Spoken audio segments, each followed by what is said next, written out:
سورة طه. بسم الله الرحمن الرحيم. طه ما أنزلنا عليك القرآن لتشقى إلا تذكرة لمن يخشى تنزيلا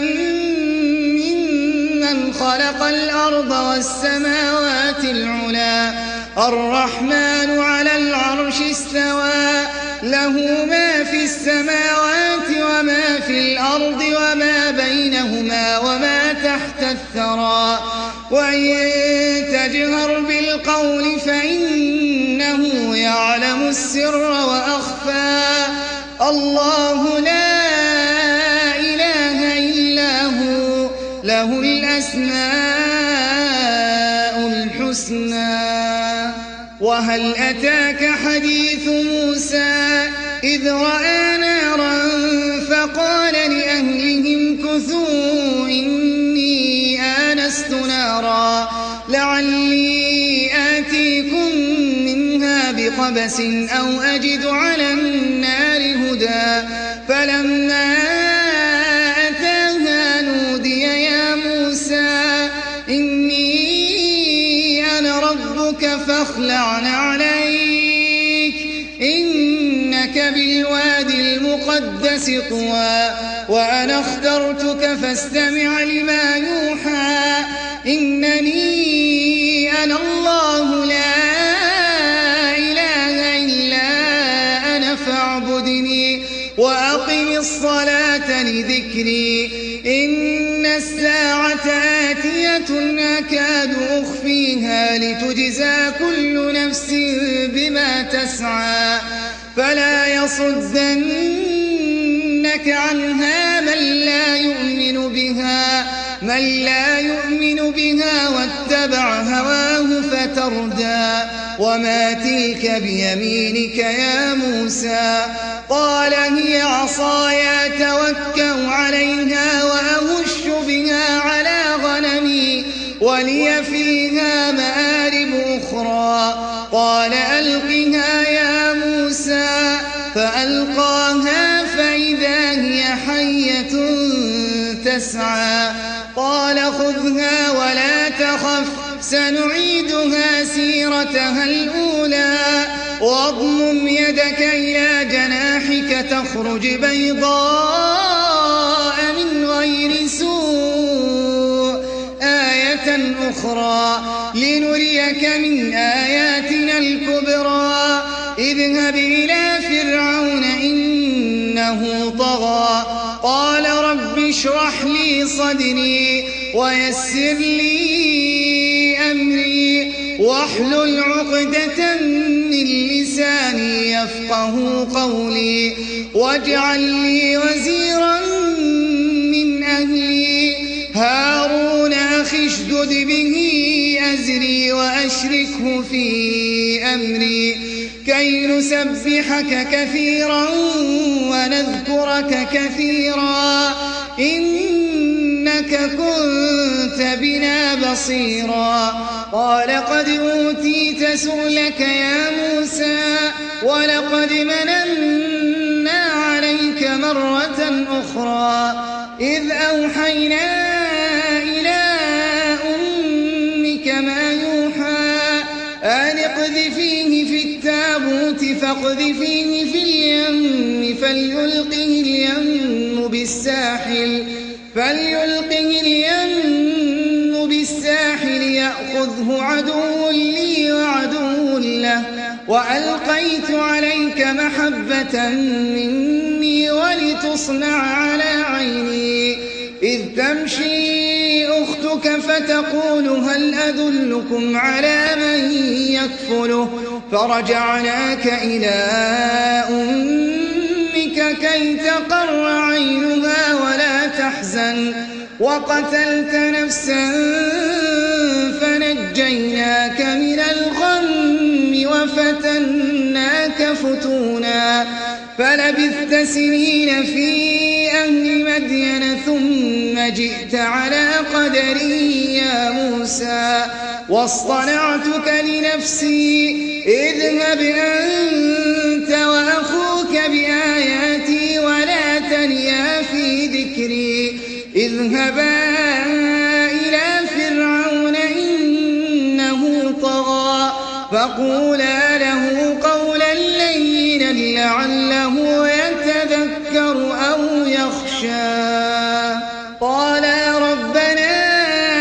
إننا نخاف أن يفرط علينا أو أن يطغى قال لا تخافا إنني معكما أسمع وأرى فأتياه فقولا إنا رسولا ربك فأرسل معنا بني إسرائيل ولا تعذبهم قد جئناك بآية من ربك والسلام على من اتبع الهدى إنا قد أوحي إلينا أن العذاب على من كذب وتولى قال فمن ربكما يا موسى قال ربنا الذي أعطى كل شيء خلقه ثم هدى قال فما بال القرون الأولى قال علمها عند ربي في كتاب لا يضل ربي ولا ينسى الذي جعل لكم الأرض مهدا وسلك لكم فيها سبلا وأنزل من السماء ماء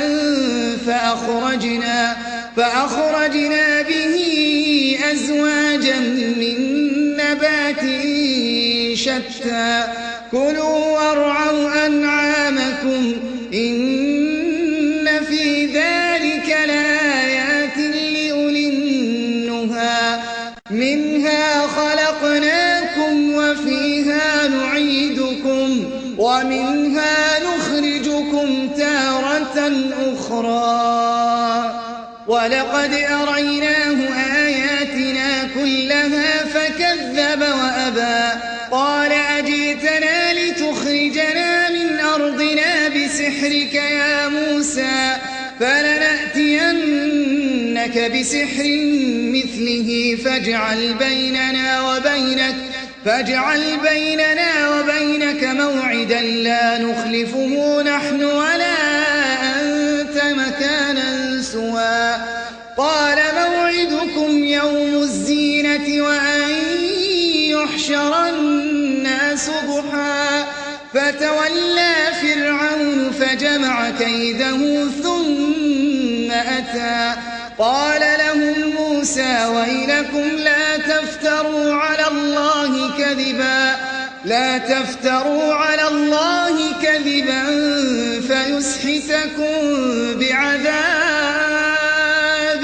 وقد خاب من افترى فتنازعوا أمرهم بينهم وأسروا النجوى قالوا إن هذان لساحران يريدان أن يخرجاكم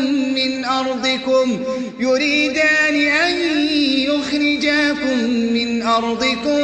بسحرهما ويذهبا بطريقتكم المثلى فأجمعوا كيدكم ثم أتوا صفا وقد أفلح اليوم من استعلى قالوا يا موسى إما أن تلقي وإما أن نكون أول من ألقى قال بل ألقوا فإذا حبالهم وعصيهم يخيل إليه من سحرهم أنها تسعى فأوجس في نفسه خيفة موسى قلنا لا تخف إنك أنت الأعلى وألق ما في يمينك تلقف ما صنعوا إنما صنعوا كيد ساحر ولا يفلح الساحر حيث أتى فألقي السحرة سجدا قالوا آمنا برب موسى قال آمنتم له قبل أن آذن لكم إنه لكبيركم الذي علمكم السحر فلأقطعن أيديكم وأرجلكم من خلاف ولأصلبنكم في جذوع النخل ولتعلمن أينا أشد عذابا وأبقى قالوا لن نؤثرك على ما جاءنا من البينات والذي فطرنا فاقض ما أنت قاض إنما تقضي هذه الحياة الدنيا إنا آمنا بربنا ليغفر لنا خطايانا وما أكرهتنا عليه من السحر والله خير وأبقى إنه من يأت ربه مجرما فإن له جهنم لا يموت فيها ولا يحيا ومن يأته مؤمنا قد عمل الصالحات فأولئك لهم الدرجات العلا جنات عدن تجري من تحتها الأنهار خالدين فيها وذلك جزاء من تزكى ولقد أوحينا إلى موسى أن أسر بعبادي فاضرب لهم طريقا في البحر يبسا لا تخاف دركا ولا تخشى فأتبعهم فرعون بجنوده فغشيهم من اليم ما غشيهم وأضل فرعون قومه وما هدى يا بني إسرائيل قد أنجيناكم من عدوكم وواعدناكم جانب الطور الأيمن ونزلنا عليكم المن والسلوى كلوا من طيبات ما رزقناكم ولا تطغوا فيه فيحل عليكم غضبي ومن يحلل عليه غضبي فقد هوى وإني لغفار لمن تاب وآمن وعمل صالحا ثم اهتدى وما أعجلك عن قومك يا موسى قال هم أولئك على أثري وعجلت إليك رب لترضى قال فإنا قد فتنا قومك من بعدك وأضلهم السامري فرجع موسى إلى قومه غضبان أسفا قال يا قوم ألم يعدكم ربكم وعدا حسنا أفطال عليكم العهد أم أردتم أن يحل عليكم غضب من ربكم فأخلفتم موعدي قالوا ما أخلفنا موعدك بملكنا ولكننا حملنا أوزارا من زينة القوم فقذفناها فكذلك ألقى السامري فأخرج لهم عجلا جسدا له خوار فقالوا هذا إلهكم وإله موسى فنسي أفلا يرون ألا يرجع إليهم قولا ولا يملك لهم ضرا ولا نفعا ولقد وقد قال لهم هارون من قبل يا قوم إنما فتنتم به وإن ربكم الرحمن فاتبعوني وأطيعوا أمري قالوا لن نبرح عليه عاكفين حتى يرجع إلينا موسى قال يا هارون ما منعك إذ رأيتهم ضلوا ألا تتبعني أفعصيت أمري قال يا ابن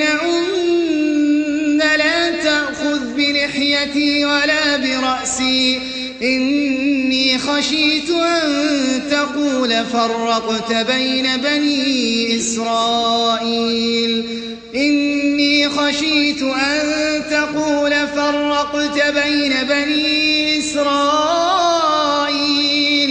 ولم ترقب قولي قال فما خطبك يا سامري قال بصرت بما لم يبصروا به فقبضت قبضة من أثر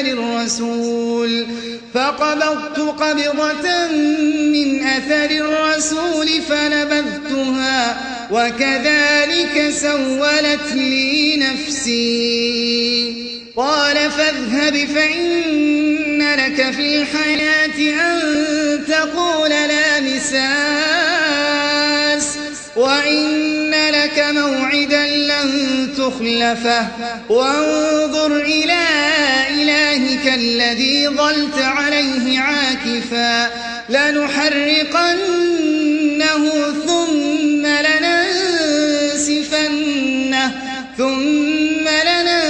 لننسفنه في اليم نسفا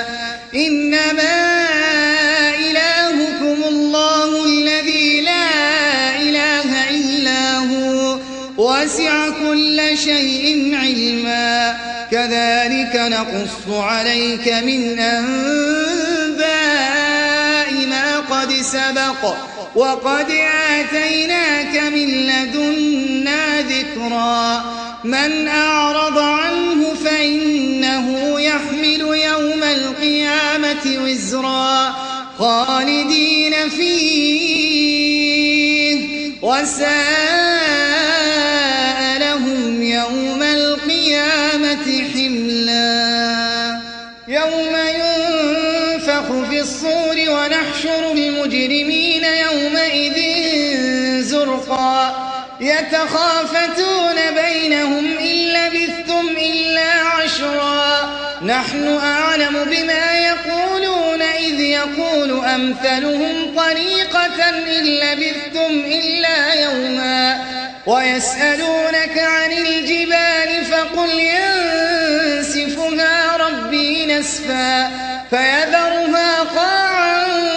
صفصفا لا ترى فيها عوجا ولا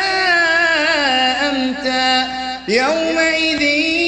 يتبعون الداعي لا عوج له وخشعت الأصوات للرحمن فلا تسمع إلا همسا يومئذ لا تنفع الشفاعة إلا من أذن له الرحمن ورضي له قولا يعلم ما بين أيديهم وما خلفهم ولا يحيطون به علما وعنت الوجوه للحي القيوم وقد خاب من حمل ظلما ومن يعمل من الصالحات وهو مؤمن فلا يخاف ظلما ولا هضما وكذلك أنزلناه قرآنا عربيا وصرفنا فيه من الوعيد لعلهم يتقون أو يحدث لهم ذكرا فتعالى الله الملك الحق ولا تعجل بالقرآن من قبل أن يقضى إليك وحيه وقل رب زدني علما ولقد عهدنا إلى آدم من قبل فنسي ولم نجد له عزما وإذ قلنا للملائكة اسجدوا لآدم فسجدوا إلا إبليس أبى فقلنا يا آدم إن هذا عدو لك ولزوجك فلا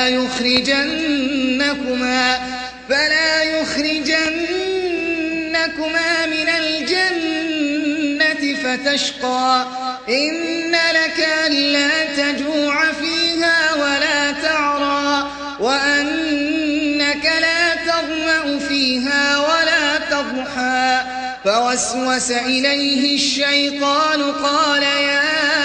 آدم هل أدلك على شجرة الخلد وملك لا يبلى فأكلا منها فبدت لهما سوآتهما وطفقا يخصفان عليهما من ورق الجنة وعصى آدم ربه فغوى ثم اجتباه ربه فتاب عليه وهدى قال اهبطا منها جميعا بعضكم لبعض عدو فإما يأتينكم مني هدى فمن اتبع هداي فلا يضل ولا يشقى ومن أعرض عن ذكري فإن له معيشة ضنكا ونحشره يوم القيامة أعمى قال رب لم حشرتني أعمى وقد كنت بصيرا قال كذلك أتتك آياتنا فنسيتها وكذلك اليوم تنسى وكذلك نجزي من أسرف ولم يؤمن بآيات ربه ولعذاب الآخرة أشد وأبقى أفلم يهد لهم كم أهلكنا قبلهم من القرون يمشون في مساكنهم إن في ذلك لآيات لأولي النهى ولولا كلمة سبقت من ربك لكان لزاما وأجل مسمى فاصبر على ما يقولون وسبح بحمد ربك قبل طلوع الشمس وقبل غروبها ومن آناء الليل فسبح وأطراف النهار لعلك ترضى ولا تمدن عينيك إلى ما متعنا به أزواجا منهم زهرة الحياة الدنيا لنفتنهم فيه ورزق ربك خير وأبقى وأمر أهلك بالصلاة واصطبر عليها لا نسألك رزقا نحن نرزقك والعاقبة للتقوى وقالوا لولا يأتينا بآية من ربه أولم تأتهم بينة ما في الصحف الأولى ولو أنا أهلكناهم بعذاب من قبله لقالوا ربنا لولا أرسلت إلينا رسولا فنتبع آياتك من قبل أن نذل ونخزى قل كل متربص فتربصوا فستعلمون من أصحاب الصراط السوي ومن اهتدى